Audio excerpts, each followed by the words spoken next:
back. Yes, and we have great news because we have him in the house. So let me pull him directly in. Hi, Vipin. Welcome, Vipin. Vipin is in Australia, and it's 5 a.m. at his location. Okay. Hi, I hope you Vipin. can hear us. Hello, can you hear me? Hey, Vipin. Thank you so much for joining us at this crazy time for you in Australia. Our pleasure. Can you turn on your audio a little bit more? Yep. Can you hear me? Yes. All right. It's just my volume is a bit loud now. Okay. So, sorry, I'm late, I think, but yeah. No worries. I explained up front that you are from Australia and that for you it is 5 a.m. in the morning. So I'm really happy that you want to make some time for us so early in the morning. So also, it started raining quite bad. It's changing seasons here, so we're going into spring. Okay. Yes. So interesting times. So let me introduce you to everyone. So this is Vipin Dhunnoo. He's going to do aftermath a VR visualization of climate change impact. So welcome. Can you tell a little bit about yourself?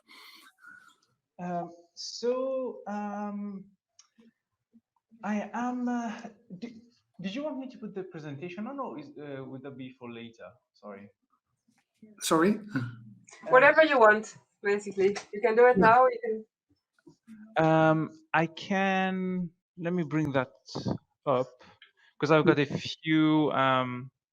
Slides where you tell it in. Yeah, okay. Slides. Yes. So I can lead on with. No worries. Just if you share if you also want to share audio, make sure to select that.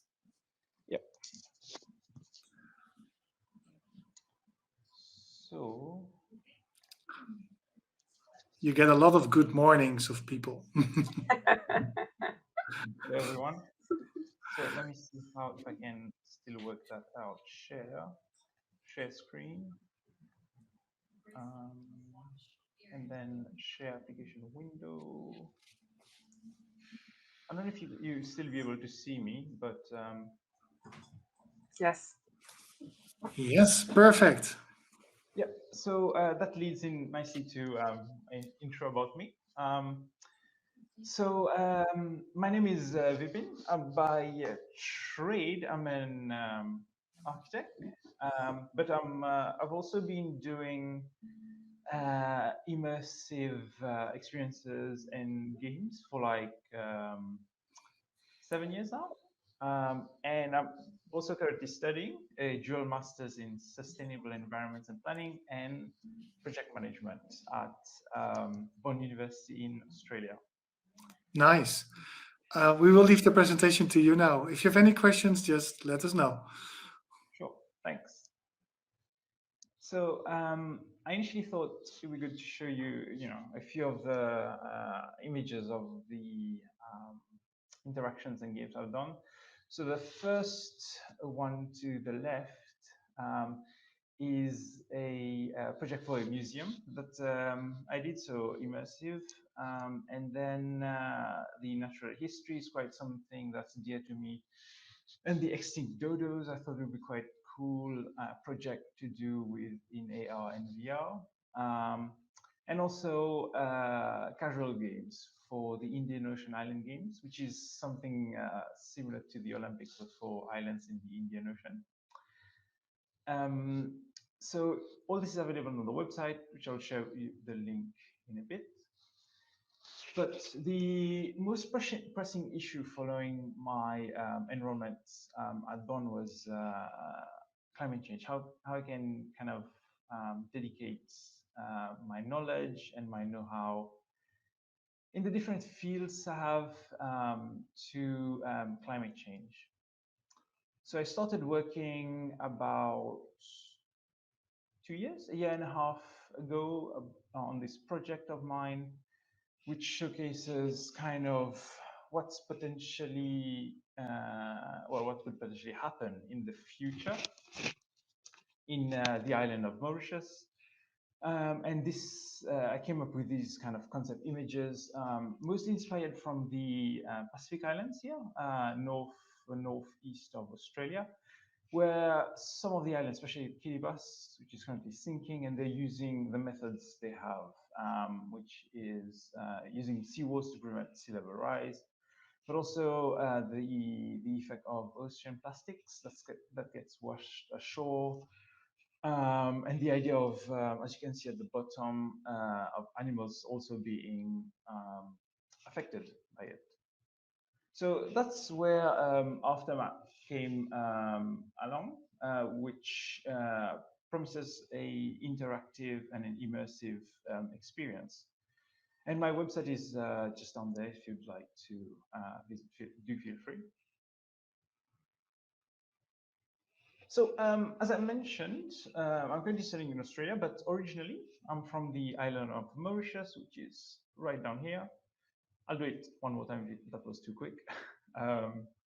So we're right in the middle of nowhere, and we're quite small. We're just about 2,000 kilometers square in area, with a population of 1.2 million. And after my architecture studies, which I undertook in the UK, I realized the shoreline was receding, and that's kind of started me thinking. You hear things in the news, but actually seeing it for yourself is something a bit different. So why is this important to preserve? Is because the shoreline is homes. They are the homes of people, but also there are UNESCO listed sites of World Heritage importance, but mostly tourism. Prior to COVID, we were aiming to get around 2 million, and we were getting like 1.5. So tourism is, well, wasn't important before the pandemic on the island. So moving back out now, why is this issue crucial? That's because it affects not only Mauritius, but all the islands in the world, as well as all the coastal regions of continents. So upon embarking on this project, realized there was quite a bit of unawareness and also divided opinion about the issue, with people, a certain percentage of people still unsure of whether it was a real thing. And one thing we saw was that there's plenty that's being done in by the scientific community and researchers, but unfortunately it's quite dense with text and quite academic also. So we started thinking about how we could bring this information to people. And bear in mind, this project was carried out before COVID. So we started thinking about planes, how planes could be, taken on, you could take people on trips, but that could be expensive and not good for the environment also. How about the subscription sort of subscription basis, sending you pictures to your emails, but that would probably end up in your trash. So this crazy idea kind of got into me. It was like, why not create like a sort of time machine? By time machine, we already possess kind of the technologies to create one via virtual reality and all the immersive technologies we currently have. And it's actually been shown by Stanford Uni that people are more likely to be empathetic after being immersed in a virtual environment. And they've done tests where people are brought in a room, shown an image, read a text, and also done the VR. And by over 80% of participants who undertook the VR test became more aware of issues around climate change. So I'm going to show you a well, the whole demo. Normally, it's more ideal if you experience it by yourself, but I think the video would give you a good understanding of what aftermath is.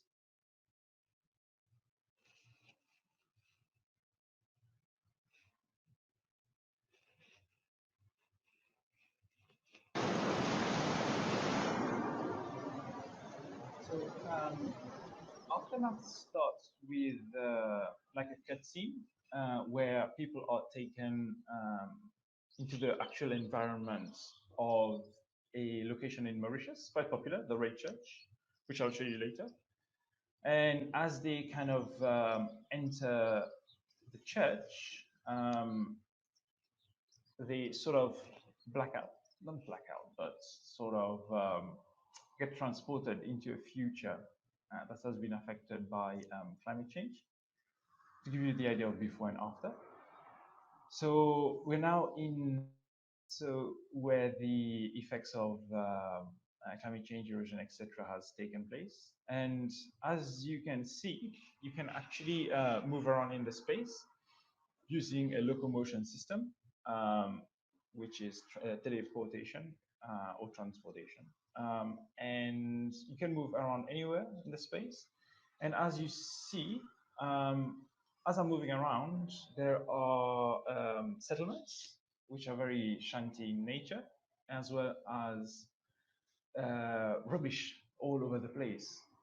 So the settlements, we're going to see why shortly. But the idea is to kind of ask questions about why this current setting. And as you start approaching kind of the edge of the place, you start seeing the ocean, and with houses submerged.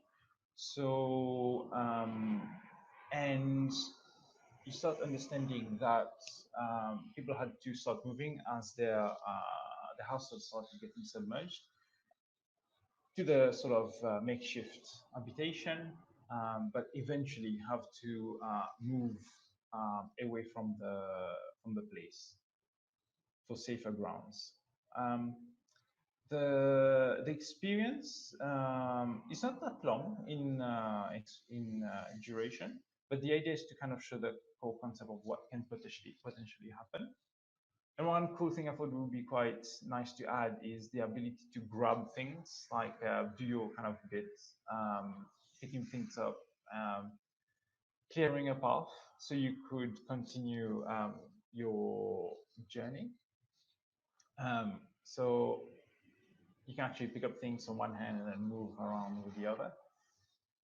And as I move forward, I go down this sort of crevice fissure in the soil, which is actually eroded landscape as a result of the water going up. So I'm trying to find my way towards the sea, which you can see from far, shows that it was an embarkation point, which has now been kind of protected with this seawall. And also bear in mind, these shores used to be nesting grounds for turtles. And as we see now, there's one stuck in plastic, which is often what happens in kind of in the current day. So you can actually save the turtle, which gives you like this kind of rewarding feeling, and watch it kind of go back to the ocean. And as it slowly makes its way to the ocean, the game will slowly start turning dark and then bring you back to the present. So that's it for Aftermath. So Aftermath was like the first. Oh, let me pause that. Was the first attempt at showcasing how the UN or the researchers are kind of conveying the information, but in a more visual way, so people can understand and grasp the urgency of the matter. The idea of this project is also to kind of tackle the sustainable goals, the SDGs, but I was tackling mostly those 6, at the core of which would be climate action, but also I'm looking at life underwater. From my background, I'm also interested in sustainable cities and communities, how we can start conversation about creation of new kinds of architectures, build more kind of resilient urban settings, but also think about our consumption and production with the effects of ocean plastics, especially in aftermath, life on land, obviously, but also partnerships for goals, partnering with different kind of institutions, individuals to kind of take this further. So that's another concept image I did for Aftermath. It looks a bit apocalyptic, but I thought it would be quite something to kind of show what's really happening. So the images are from different parts of the world. So the tidal wave, they call it the king waves. Even though you have the seawall on the right, the wave still manages to come in, and you see the church at the back. But also the idea of kind of creating landmarks, like the mountain in the backdrop is quite well known in Mauritius, but also how infrastructure gets changed and damaged. Again, this one, the idea was to kind of going back to my roots, sort of creating a kind of section through the ocean to see what's really happening underneath, because what we see now is always on the surface, and how animals and aquatic fauna and flora kind of gets impacted by our activities, negative activities, and how people are trying to kind of adapt and mitigate. So that's kind of how the area I got inspired from is at the moment. So it's a church at kind of sea level, basically. At high tide, the water comes up, and some of the houses, the resorts down there used to have like 8 meters, 10 meters of beaches, but now it's diminished to kind of a couple of meters.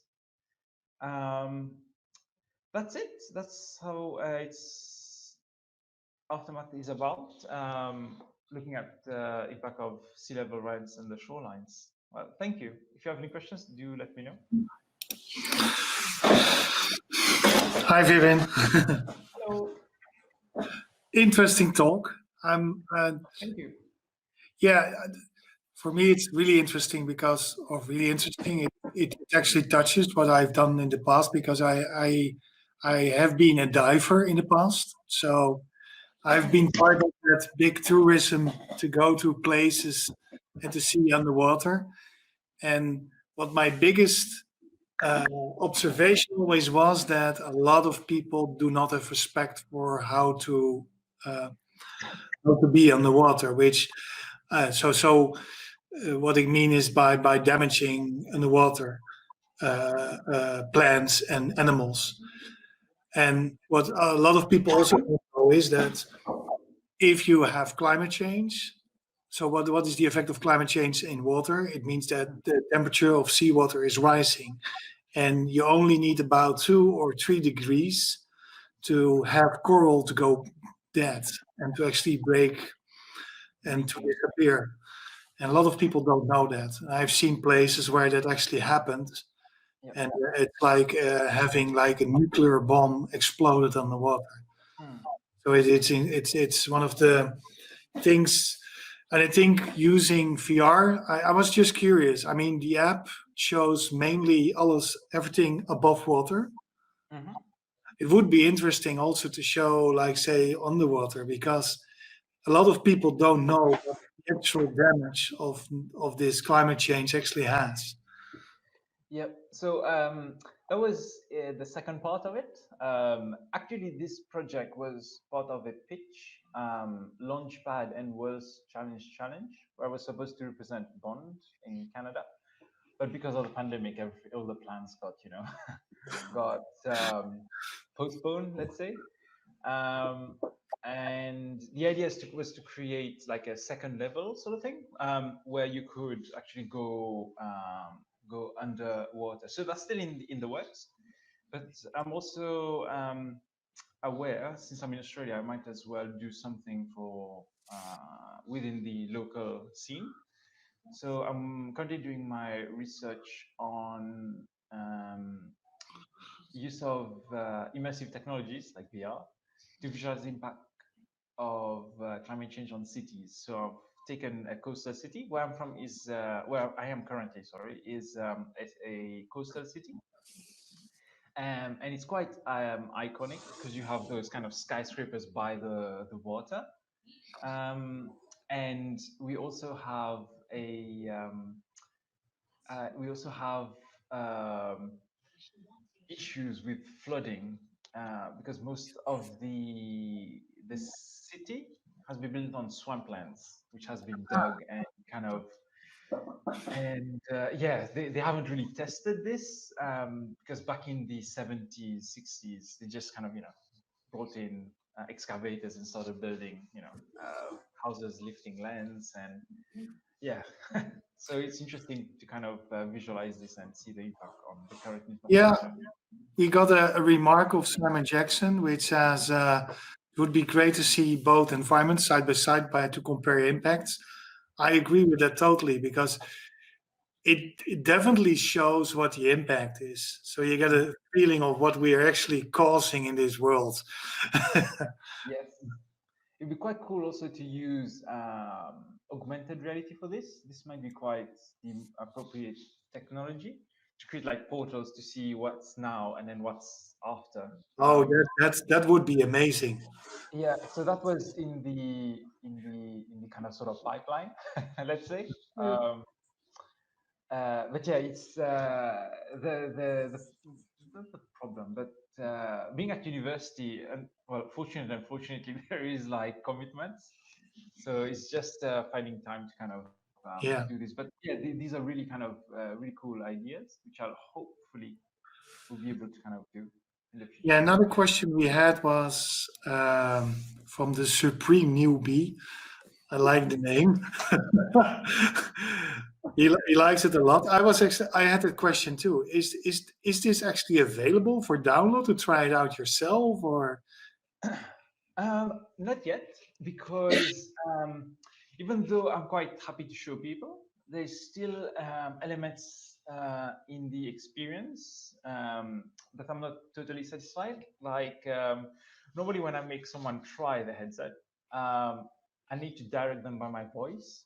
So one of the comments was to kind of include my voice in game, so it triggers and tells you where to go. Because I didn't want to have like arrows, like waypoints. It detracts from Yeah, the experience. So mostly like storytelling. So I'm still working on this, and once I'm happy with it, probably release it on the Oculus Store or one of the open source platforms. super. Yeah, Nice. So but yeah, you have questions? yeah, sorry. I have a But also, it would be interesting. I'm trying to kind of get schools on board also um, to get them start thinking, in sort of workshops, being more immersed. So I was wondering about that, like what your audience is or your target audience. Like, are you imagining, like you said, giving this to school children so they can, be more aware, or do you maybe want to give it to politicians or decision makers, basically, to give them, a better impression of what their decisions are, might cause? Yeah, that's a really good question because that's one they asked me during the pitch what the target audience was. As I initially saw it, with the target audience is like massive. It could be, primary kids to politicians, right? But I think I'm taking it in phases. So at the moment, the target audience would be mostly university students within the setting I'm in. And then slowly kind of raising it, I've approached now educators and university lecturers. And now, as part of my research, it's a good excuse to approach government officials. So look, here you have like a three-tier system. You have the federal, the state, and local government. So I've started with the local government and state, showing them what the impact will be, what the potential impact could be actually. And also the target is the UN. So, you know, big goal, we'll see.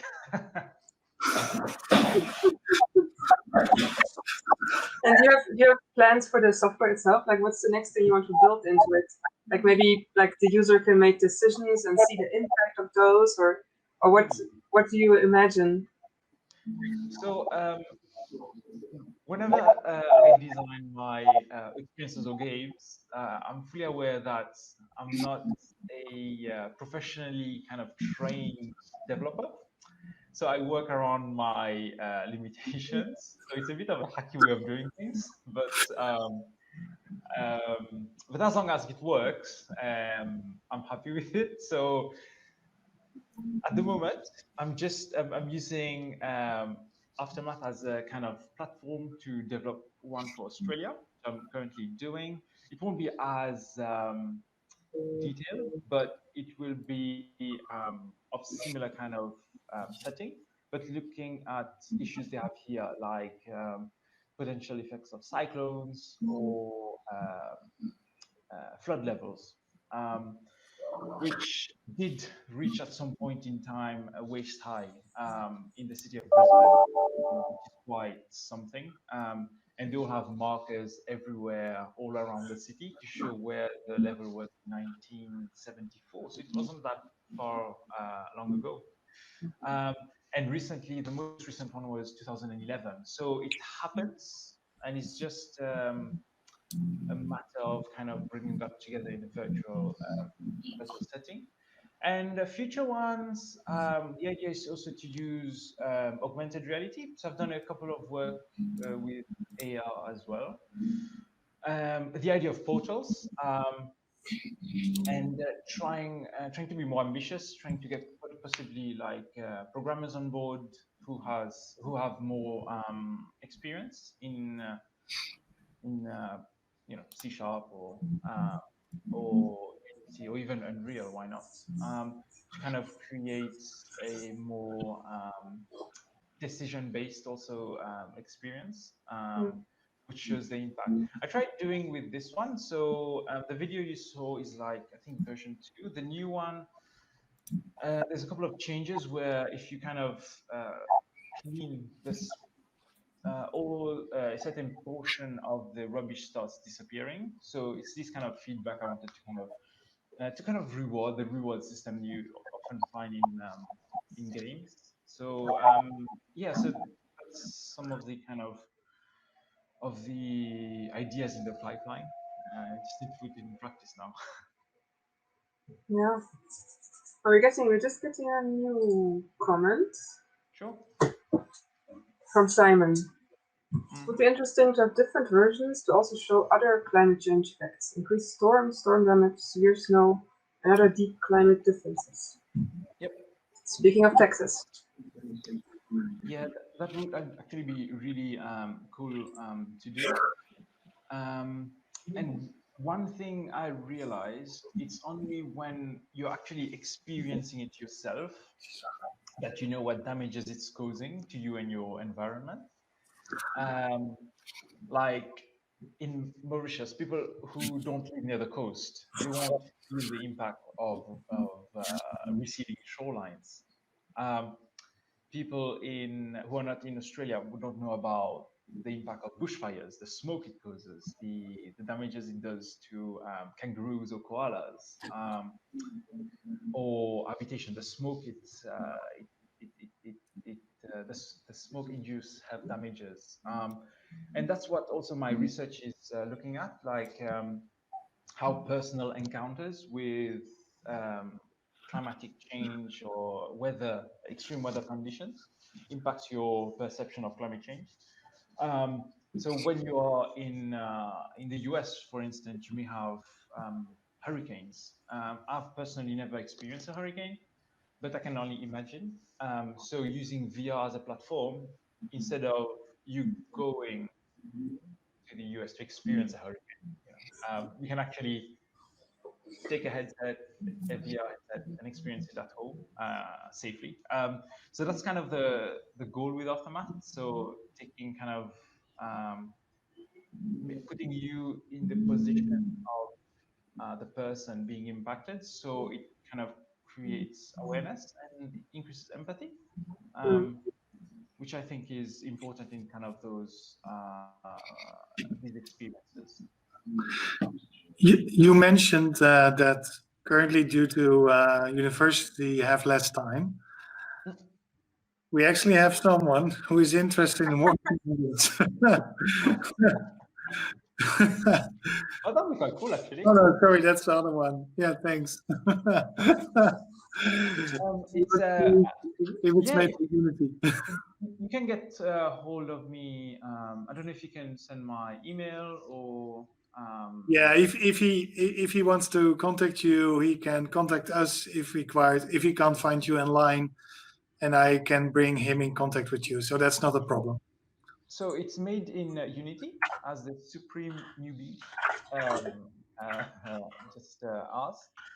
And I tend to find that Unity, if you start a project on Unity in a certain version, you just don't want to change, because if you update, it crashes the whole the whole system. So you'd like to just kind of keep on with what you have currently. So the version is 2019. I mean, it's freely available.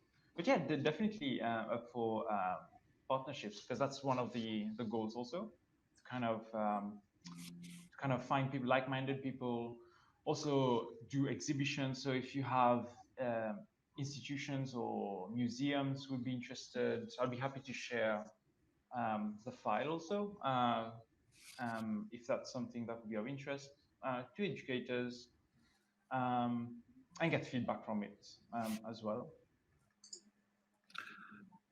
Perfect. As soon as he reaches out, I will make sure that I bring him in contact with you. Sure. And that means for everyone who is interested in these things. So yeah. Thank you for reaching out. Yeah. Thank you for being so early this morning. Our pleasure. Now the sun is coming out. Yeah, I can see that. That's actually funny to see. It was really dark there, and it starts to. So thanks again for the session. So it was perfect, and it will be recorded, so you can actually point people to the session back later if you want. Sure. Thank you so much. Yeah, it was really great to see such a useful application of new technologies. Oh, happy to share, and happy to for you to spread the word also. Thank you so much. Thank you. Thank you so much. Have a good day in Australia. Bye. Bye. Bye. So that was it for today. Thank you so much for joining us, everyone. Yes, so we still have the AltSpace VR environment open. If you want to join, we will be there too. And yeah, let's finishing up. So two things before we finish actually up. One is call for speakers. So we're looking for speakers on any topic. And if you have something like about 40-minute talk, we have 5 minutes questions. Sign up, please. And even if you're not selected for GlobalXRTalks, we have also the GlobalXR conference, which is a 3-day event, and probably we will reach out to you to also do your session there. Yeah, and last and not least, we want to thank our sponsors again, which are Microsoft, Capgemini, Ordina, and the Dutch police. So thank you again. Hopefully see some of you in AltSpace VR, and I wish you all the best tonight. Thank Stay you, safe. everyone. Bye bye.